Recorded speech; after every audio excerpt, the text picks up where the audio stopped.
Bismillahirrahmanirrahim. Aku berjuang kerana-Mu ya Allah, kerana-Mu lah aku di sini. Okay guys.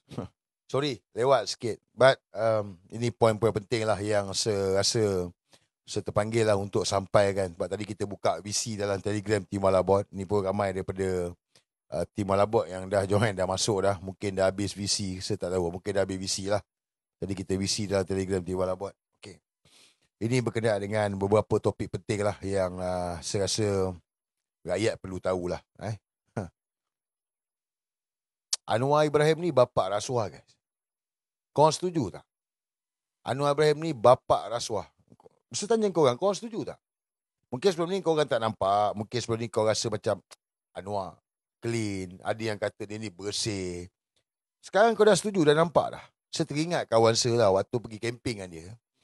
Dia sokong Anwar sebab dia kata Anwar ni dia lawan rasuah. Saya terkejut. So kita masyarakat ni ada macam-macam jenis tau. Tak semua orang faham politik, tak semua orang kenal pemimpin politik. So kawan saya seorang ni, dia melihat Anwar ni orang yang dia percaya sebab Anwar punya cakap ni lawan rasuah, lawan korupsi daripada dulu lagi. Betul tak? Daripada dulu lagi lawan rasuah, lawan korupsi. Jadi dia orang ni percaya ke tau. So bila Anwar jadi Perdana Menteri, tak habis-habis dia bagi tahu lawan rasuah, lawan kroni, lawan apa semua. Dia cerita tu media mainkan. Jadi rakyat yang tak tahu ni percayalah dengan Anwar Ibrahim. Jadi kawan saya ni masa tu saya terkejut. Ada golongan macam gini. Bermakna dia tak nampak yang Anwar ni bapak rasuah. Dan saya yakin hari ni orang yang dulu percaya Anwar ni lawan rasuah, orang dah kenal lah bahawa Anwar Ibrahim ni adalah bapa rasuah negara. Setuju? Setuju tak? Ni Anwar Ibrahim ni. Sound problem? Alamak, sorry. Allah. Sorry, tak cabut tadi, charger tengah cas. Okey, sekarang dah clear dah. Muka buku dah clear dah. Setuju Anwar Ibrahim bapa rasuah negara. Jadi hari ni sebenarnya dalam kes terbaru, skandal rasuah pejabat Perdana Menteri. Guys, ini skandal rasuah pejabat Perdana Menteri. Dia tak pergi tempat lain lah. Dia tak pergi kementerian lain ni. Dalam negara kita ni, Prime Minister Office powerful lah. Kalau orang tahu tingkat 4 pejabat ni memang powerful lah. So sekarang ni, skandal rasuah pejabat Perdana Menteri. Yang mana hari ni kita tengok setiausaha politik kanan, mantan setiausaha politik kanan Anwar Ibrahim, Samsul Iskandar ataupun Sam Ketot. Minta maaf lah kalau ada yang kata tak boleh panggil saya panggil dia Sam Ketot. Daripada zaman blogger kita panggil dia Sam Ketot. Telah dituduh di mahkamah yang mana telah menerima rasuah daripada Albert. Yang mana Albert ni pula dia pun dituduh di mahkamah juga kerana memberi rasuah. Jadi mana Albert ini whistleblower, dia ni whistleblower. Saksi pun dituduh di mahkamah.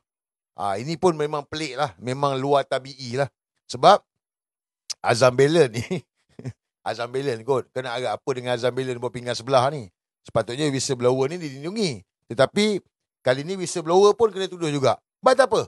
Kita leave it to mahkamah. Kan biar mahkamah buat keputusan. Ini proses dah masuk proses mahkamah. Kita sebagai warga negara Malaysia, rakyat Malaysia, kita mesti percaya kepada undang-undang. Bermakna kita serah kepada mahkamah, biar mahkamah yang buat keputusan.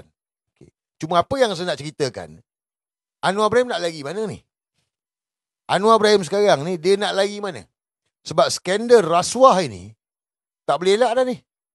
Bermakna orang dah tahu dah, Anwar Ibrahim ni bapak rasuah negara.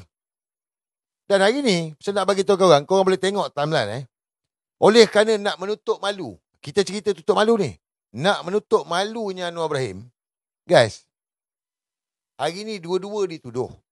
Dua-dua, Albert dan Samsul Iskandar dituduh di mahkamah. Mahkamah yang sama, Jalan Duta.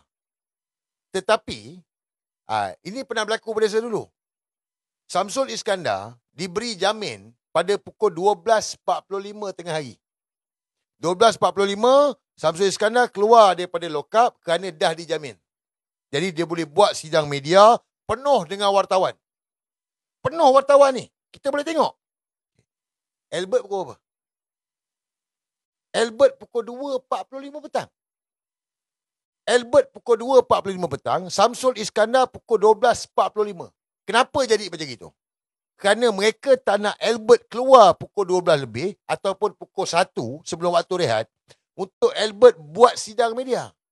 Sebab bila 2.45, wartawan dah balik dah. Media semua dah balik dah. Ni, setting daripada komunikasi lah. Bapuk basikal. Sebab media ni, dia orang ni, sampai pukul 12, pukul 1 je. Lepas tu dia orang rehat lah, habis dah. So 12.45 Samsul Iskandar keluar, 2.45 Albert keluar. Saya pernah kena dulu dengan Tuan Rafiq apa semua, tiba-tiba tak boleh nak jamin. Sebab kaunter dah rehat. Nampak? Dia sengaja. Ni proses dia sengaja kan. Jadi, lepas tengah hari lah baru boleh jamin. Lepas tengah hari boleh jamin, 2.45 baru keluar.